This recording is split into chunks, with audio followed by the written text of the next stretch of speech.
Video শুরুতেই সকলকে জানাই শুভ বিজয়া। আশা করি আপনারা প্রত্যেকেই খুব ভালো করে পুজো কাটিয়েছেন। এবারে পুরো পুজোর সময়কালটা জুড়ে যে মণ্ডপটি সব থেকে বেশি আলোচনায় এবং চর্চায় ছিল তার নাম হলো সন্তোষ মিত্র স্কোয়ারের পুজোটি। বিজেপি নেতা এবং কাউন্সিলর সজল ঘোষের পরিচালিত এই পুজোয় এবারে থিম ছিল অপারেশন সিন্দুর। আর সেই থিমটি দেখতে দিনে দিনে কার্যত যেন জনপ্লাবন দেখা যাচ্ছিল এই পুজো মণ্ডপে। আর অপরদিকে দেখা যাচ্ছিল প্রশাসনিক তৎপরতা, নানাভাবে এই পুজো মণ্ডপটি বন্ধ করে দেওয়ার চেষ্টা করে তারা। প্রথমে নিরাপত্তাজনিত কারণ দেখিয়ে, পরবর্তীতে প্রবল ভিড় ইত্যাদি নানা রকম ভাবে চেষ্টা করা হয় পুজো মণ্ডপটি বন্ধ করে দেওয়ার। কিন্তু বারবার এই যে সন্তোষ মিত্র স্কোয়ার নামটি উঠে আসছে, কে ছিলেন এই সন্তোষ মিত্র? কেনই বা তার নামে সন্তোষ মিত্র স্কোয়ার এই জায়গাটি নামকরণ করা হয়? আজকে জানবো সবটা, শেষ পর্যন্ত সঙ্গে থাকবেন। নমস্কার, আমি স্বাতী, মাধ্যম ইউটিউব চ্যানেলের আরো একটি ভিডিওতে আপনাদের স্বাগত জানাই। সন্তোষ মিত্র কে ছিলেন সেটা জানার জন্য আমাদের চোখ রাখতে হবে ইতিহাসের পাতায়। সালটা 1900। বাংলা তথা সমগ্র ভারতবর্ষ তখন বিপ্লবীদের আখড়ায় পরিণত হয়েছে। দেশকে ব্রিটিশ শাসন কবলমুক্ত করার জন্য অগ্নিযুগের বিপ্লবীরা ঝাঁপিয়ে পড়েছেন মরণপণ, লড়াই করছেন তারা।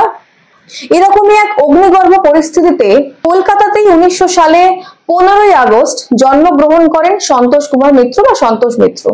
পিতার নাম দুর্গাচরণ মিত্র। খাতায় কলমে ঠিকানাটা 9C হলধর বর্ধন লেন, মানে বর্তমানের বউবাজার। এবং বর্তমানে যেখানে সন্তোষ মিত্র স্কোয়ারটি রয়েছে সেটি থেকে তার যে বসতভূমি বা যেখানে তিনি জন্মগ্রহণ করেছিলেন সেই জায়গাটির দূরত্ব মাত্র 300 মিটার। তো এই মতো এক অগ্নিগর্ভ পরিস্থিতিতে জন্মানোর পর স্বাভাবিকভাবে তিনি কলকাতায় যে পরিবেশে বড় হয়ে উঠেছিলেন, তিনি দেখেছিলেন পশ্চিমবঙ্গ মানে তৎকালীন বঙ্গের বিপ্লবী কার্যক্রম। পড়াশোনায় অত্যন্ত মেধাবী ছিলেন তিনি। প্রথমে হিন্দু স্কুল থেকে ম্যাট্রিকুলেট পরীক্ষায় পাশ করেন, তারপর প্রেসিডেন্সি কলেজ থেকে দর্শনে গ্রাজুয়েশন কমপ্লিট করেন। পরবর্তীতে অবশ্য তিনি আইন নিয়ে পড়াশোনা করেছিলেন এবং MA করেছিলেন। তো এহেন একজন প্রচন্ড মেধাবী একজন ব্যক্তি যখন দেখলেন যে দেশ মায়ের শৃঙ্খলা মোচনের জন্য সমস্ত তরুণ সমাজ একদম ঝাঁপিয়ে পড়েছে, তিনিও কিন্তু নিজেকে বিরত রাখতে পারেননি। 1921 সালে তিনিও সক্রিয় বিপ্লবী আন্দোলনে যোগদান করেন। চট্টগ্রাম হস্তাগার লুণ্ঠনের ক্ষেত্রে বিপ্লবীদের সাহায্য করেছিলেন তিনি। বিভিন্ন আখড়ায় যেতেন, বিভিন্ন রকম ভাবে যোগাযোগ রাখতেন স্বাধীনতা সংগ্রামীদের সঙ্গে। এমনকি অসহযোগ আন্দোলনে অংশগ্রহণ করার জন্য তাকে জেলেও যেতে হয়। 1923 সালে শাঁখারীটোলা হত্যা মামলায় তার নাম জড়ায়। তার কারণ তার সঙ্গে যোগাযোগ পাওয়া গিয়েছিল বারিন ঘোষের মতো বিপ্লবীর। যদিও তার নাম থাকলেও তৎকালীন বিখ্যাত ব্যারিস্টার যতীন্দ্রমোহন সেনগুপ্তের তত্ত্বাবধানে মানে তিনি তার হয়ে মামলা লড়েছিলেন এবং তাকে সসম্মানে মুক্ত করে আনেন। এরপরে দ্বিতীয় আলিপুর মামলাতেও তার নাম জড়ায়, সেবারেও তিনি সসম্মানে মুক্তি পান।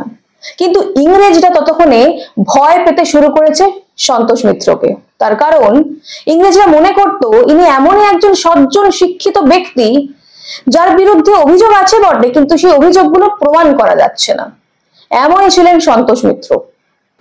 বারবার এই যে তিনি ব্রিটিশ শাসকের কবল থেকে মুক্তি পাচ্ছিলেন এটা শাসকের পছন্দ হয়নি, তাই তাকে বেঙ্গল ক্রিমিনাল অ্যামেন্ডমেন্ট অ্যাক্টে আটক করা হয়।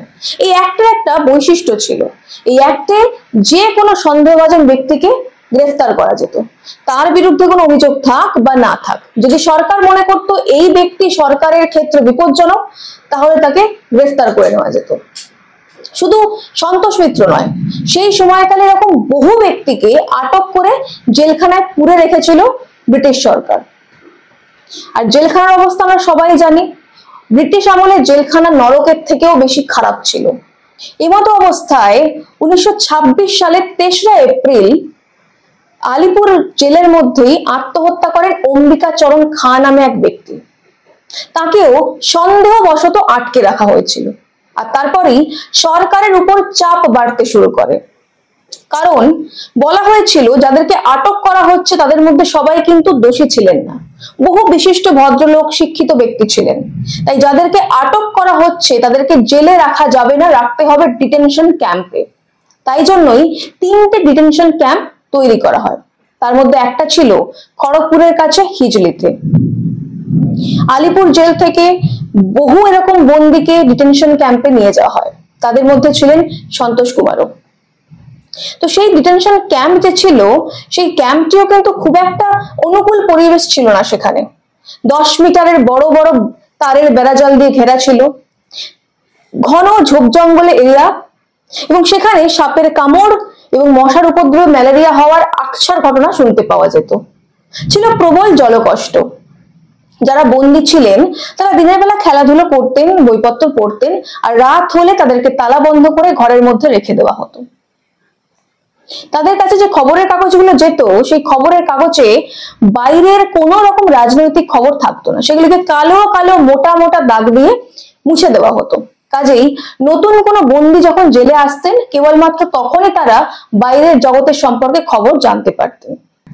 এরকমই একটা সময় 1931 সালে জানতে পারা যায় বিনয় বাদল দীনেশের, যিনি দীনেশ ছিলেন, মাত্র 19 বছর বয়স ছিল তাকে ফাঁসির আদেশ দিয়েছেন বিচারক। পরবর্তীতে সেই বিচারককে খুন করা হয়। আর এই খবরটা যখন হিজলি ডিটেনশন ক্যাম্পে এসে পৌঁছয় তখন প্রবল ভাবে আনন্দ উচ্ছ্বাস করতে শুরু করেন সেই ডিটেনশন ক্যাম্পে থাকা বন্দীরা। তাদের মধ্যে সন্তোষ মিত্রও ছিলেন। আর এতেই রাগ বাড়তে থাকে ব্রিটিশ শাসকের। এরপর 3 জন জেলবন্দি, মানে যারা আটক ছিলেন ডিটেনশন ক্যাম্পে, তারা জেল ভেঙে পালিয়ে যাওয়ার চেষ্টা করেন। আরো রাগ বেড়ে যায় ব্রিটিশ সরকারের। ফলস্বরূপ কি হয়, নিরস্ত্র অবস্থায় এলো পাথারে গুলি চালিয়ে দেয় ব্রিটিশ শাসক। মৃত্যু হয় দুজনের। এই দুজন ছিলেন সন্তোষ মিত্র এবং তারক সেনগুপ্ত। এছাড়াও 100 জনের উপর আহত হয়েছিলেন। ব্রিটিশ সরকার তখন চেয়েছিল খবরটাকে ধামা চাপা দিয়ে দিতে, কিন্তু পারেনি। আনন্দবাজার পত্রিকায় বিশেষ এক সংকলনে এই খবরটি তখন প্রচারিত হয়। নেতাজি সুভাষচন্দ্র বসু স্বয়ং নিজে গিয়েছিলেন তাদের মরদেহ নিয়ে আসার জন্য। রবীন্দ্রনাথ ঠাকুর থেকে শুরু করে তৎকালীন তাবড় বড় বড় প্রতিভাবান ব্যক্তিত্বরা প্রতিবাদ জানিয়েছিলেন এই ঘটনার বিরুদ্ধে। কারণ সন্তোষ মিত্রের বিরুদ্ধে কোন রকম প্রত্যক্ষ প্রমাণ পাওয়া যায়নি।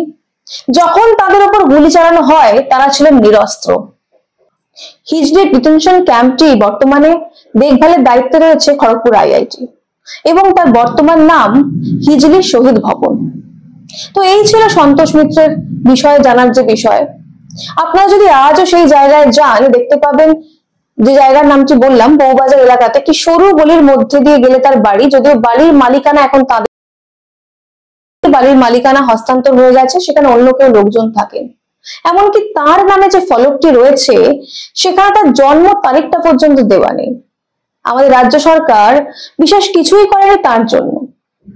কাজেই আমি যখন এই বিষয়টা নিয়ে একটু পড়াশোনা শুরু করলাম আমার মনে হলো এই বিষয়টা তুলে ধরা দরকার। শুধুমাত্র একটা পার্ক, সন্তোষ মিত্র স্কোয়ার বা কেবলমাত্র এই ব্যক্তির ছবি বা সামান্যতম তথ্য জানা নয়। এই ব্যক্তি সন্তোষ মিত্রের মতো মানুষজন যারা দেশ মাতৃকাকে স্বাধীন করার জন্য মৃত্যুবরণ করেছিলেন তাদের যথাযোগ্য সম্মান দেওয়া আমাদের দায়িত্ব।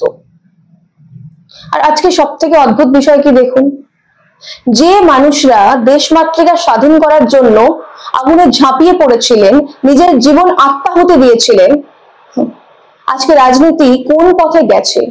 সেই স্বাধীন দেশে দাঁড়িয়ে আজকে রাজনীতির কতটা অবক্ষয় হয়েছে।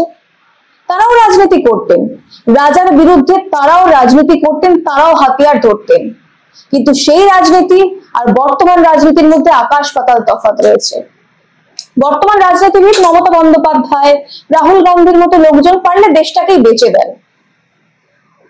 কাজেই আমাদের ভাবার সময় এসেছে বর্তমানে যাদের হাতে আমাদের রাজ্যের শাসনভার রয়েছে বা যারা চাইছে দেশটাকে বেঁচে দিতে, তাদের মতো মানুষদেরকে আমরা রাখবো কিনা ক্ষমতায়।